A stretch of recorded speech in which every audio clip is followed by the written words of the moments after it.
Fabian, thanks for joining us. First and foremost, congrats on the works with Ralph Lauren Originals.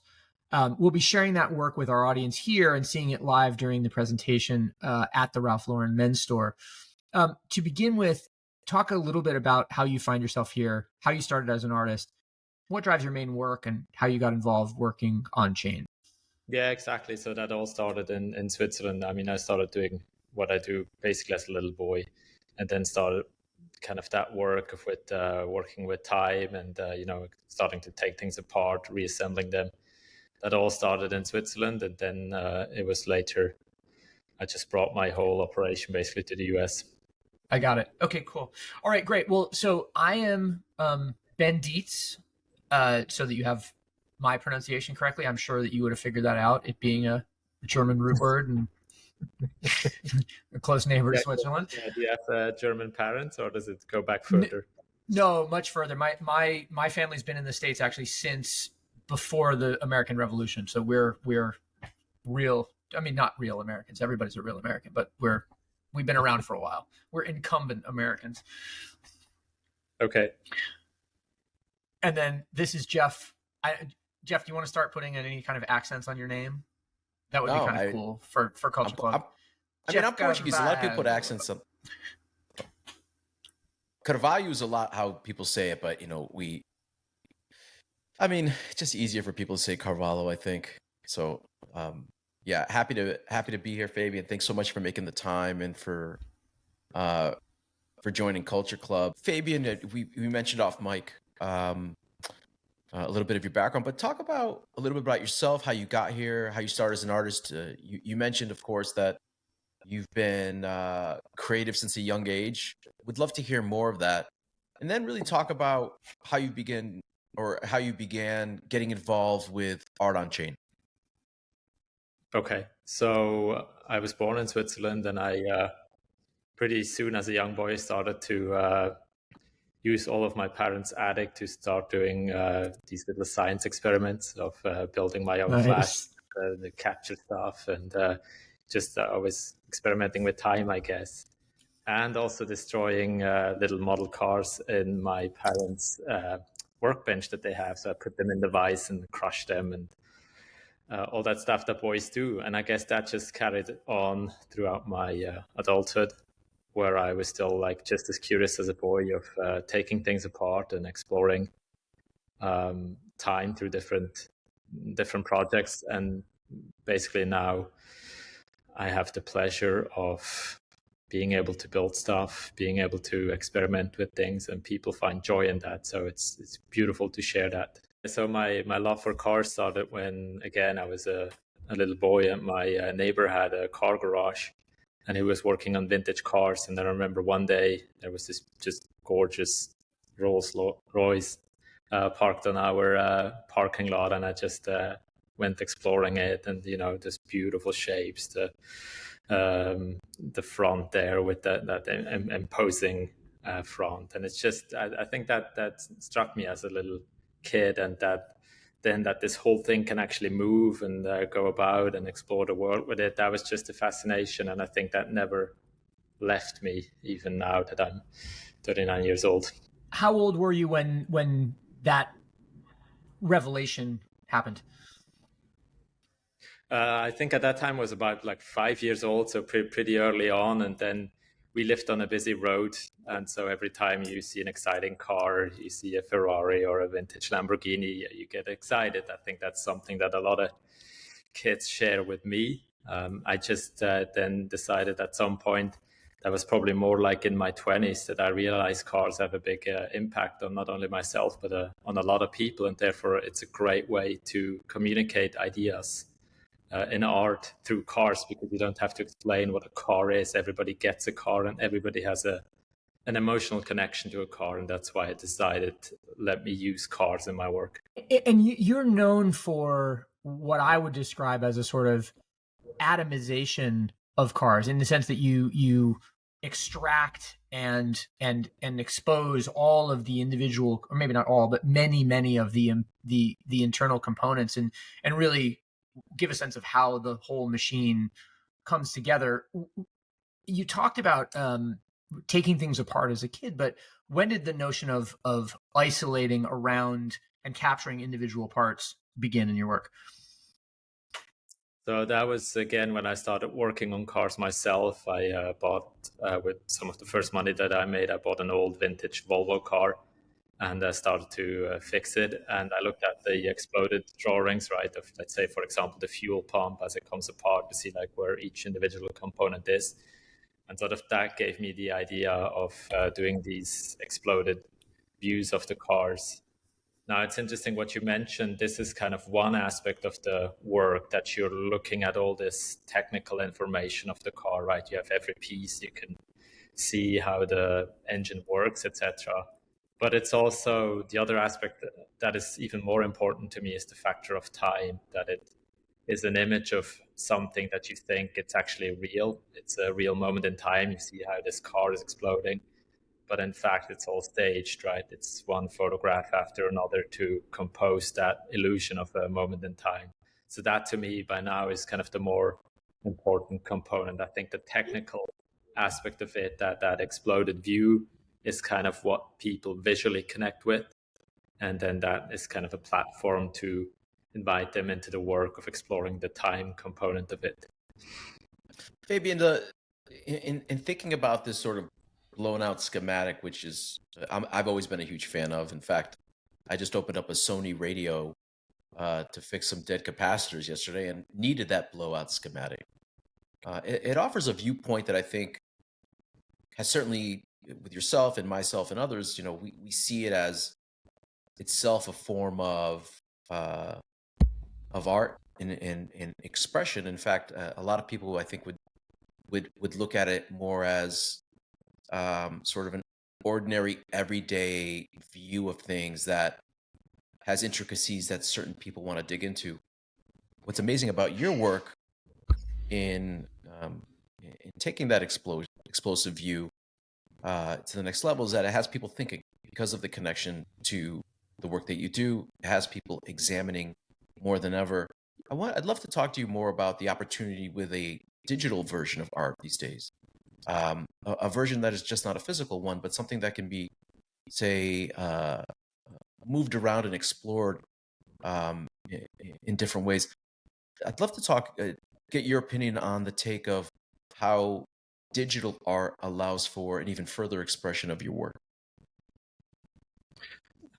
It's a great question, because ultimately my work could all be done digitally, right? You could use a car that is a 3D model. You can take a radio that is a 3D model and just slice through it in a computer program, and it will take you 20 seconds to do that if you're really talented.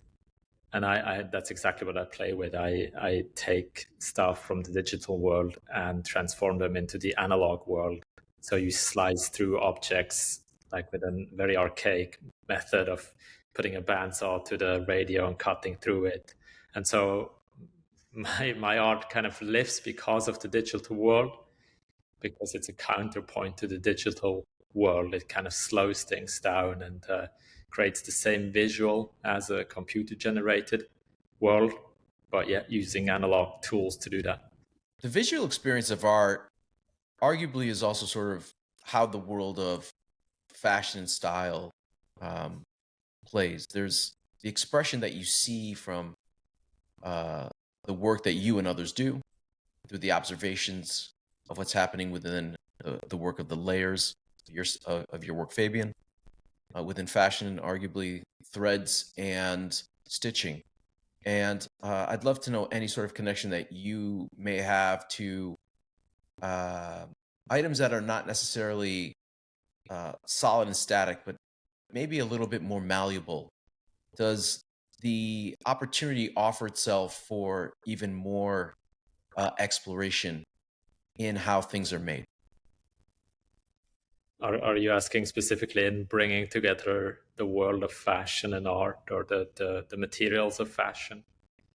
Any way you want to take it, Fabian. That would be kind of the next step to do that, yeah. Because oftentimes with the technical aspects, or the technical objects like cars, like what else did I do? I did computers, I did typewriters, they all have like a geometrical hard materials, metal, glass, etc. to it. So I would actually love to explore that a bit further, to dive into more like how fashion or how materials of fashion are made, and to dissect those. It's just, I guess, at the end of the day, it's a world that I haven't dived into yet, but I'm sure I will one day. And as an aside, being Swiss, and speaking of typewriters, there's such a history of typewriters in Switzerland with the old Hermes line, not to be confused with Hermes. And of course, your friends down south in Italy with Olivetti. Was the typewriter one of the first things that you decided to break down, and why? Sorry, side question. You seem to know a lot about typewriters, Jeff. Are you a typewriter aficionado? I am actually. No, I actually have I'm aficionado of many things, unfortunately. But yes, I have a lot of. Go ahead. I was going to say, Jeff is what you might describe as a learner. He loves getting into minute detail on everything. So yeah, we will. You'll hear that for sure. But go ahead, Jeff. I want to hear your typewriter journey too. This is a new one for me. Well, Hermes typewriters in Switzerland have a very specific color. They have the pista turquoise color that you would normally say on an 80s and 90s Bianchi bicycle. It's a very specific turquoise. In fact, it's also a color of a famous American luxury jewelry maker that we are all familiar with. And, like Fabian's work, which, the thing I love the most about your work, Fabian, is that you take an average, ordinary object that a person may not necessarily see beyond the surface of what it is, and you open it up, and it allows us to have that view. And I think there's plenty of people like myself that are nerds that like to open up things, break them down, rebuild them. As I mentioned, this 7-band world radio that I found the other day. And there's also people that see it more as a mundane activity. And I think what art offers people, at least in my view, is an opportunity to dig deep, explore, look into things. And there's an incredible connection between the industrial part of the world as well as the world of art, depending on how you view it. So for me, that explosion, and I keep using that term explosive because I think that's what it is something that gets further explored. I just pontificated on myself there, but yes, I'm a huge nerd. But all right, so to return to the question then, Fabian, the typewriter to begin with, talk about that, please. So again, starting as a kid, my dad had a typewriter, and we would abuse that thing heavily because we would basically, you try to press all the keys, right? So that you try to hit all the keys at the same time, and create this, I don't know, gibberish on the page. And I just, the mechanics of that I was fascinated with. And then so later that turned into an art piece. I love what you just said, Jeff, about art. You could consider it mundane if you take these objects apart, or if you photograph cars, etc. And I think that's true with a lot of art, right? Art essentially is mundane, and it's only when you connect with the viewers and it means something to them as well that it becomes meaningful. But art, at the end of the day, it's exploring our world. It's whether you paint a landscape of beautiful sunset, or you or you build a sculpture out of stones, and it's all mundane at the end of the day. It's all like, why exactly do we do that? But it gets a meaning when we connect with an audience and they feel touched or have that same passion that we have about that object, about that technique, about that kind of art. And so that's when art becomes something more, something magnificent. Speaking of that, the work that you've created for this partnership or this commission is a render of Ralph Lauren's own Bentley Blower, right? The automobile made by Bentley, which functioned as a racing car for Goodwood type rallies and that sort of thing. Talk about what it was like to approach that object, which has the same kind of obviously totemic power for Ralph, for the brand, for auto collectors generally, and then applying your lens to it, and how you treated the creation of this particular digital work, because it's a little different from what you are best known for and what you often do. Just have to correct you there a little bit. It's not actually a render, but again, it's a physical object. So rather than using a 3D model of the Bentley Blower, I actually took a scale model, encapsulated that in resin, and then again with a bandsaw sliced through it. So again, it's something where you could say, why not just take the digital piece and slice through it in Cinema 4D or Maya or one of these programs. But again, to me, it's the beauty of it is when you have a physical object and you connect with that on a different level. Much like, I mean, the Bentley Blower, when you see it in person, it has got such an imposing like effect on you, because it's just like this huge car. And at the same time, you have like the beauty of like the details of how they wrapped that material of the, forgot what the name of it is, kind of type of a leather that they put on that wooden frame. And if you look at the instruments that almost look like a Swiss watch, it's just there's beauty in the detail again. So again, that combination of the bombastic of the car with that huge engine combined with the intricacy of the craftsmanship of a Bentley at that time, it's incredible.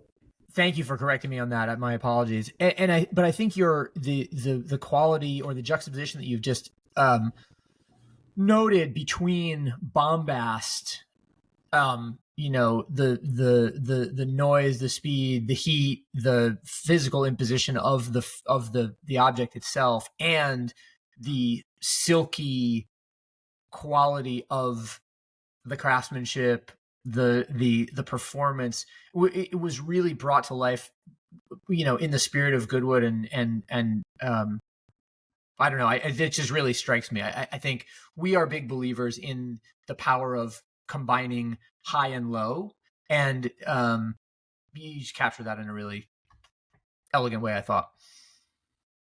Thank you. Nothing more to add to that. I'm very swift that way. I use like very little, as few words as possible. I'm sorry. No, not at all. That is not an affliction that Jeff or I suffer from. So, you know, well, we really appreciate the time, Fabian, they've made for us. Thank you so much for joining Culture Club. And again, congratulations on the work with Ralph Lauren and Polo Originals. We hope to see you soon. Likewise. Thank you, guys. Excited about this.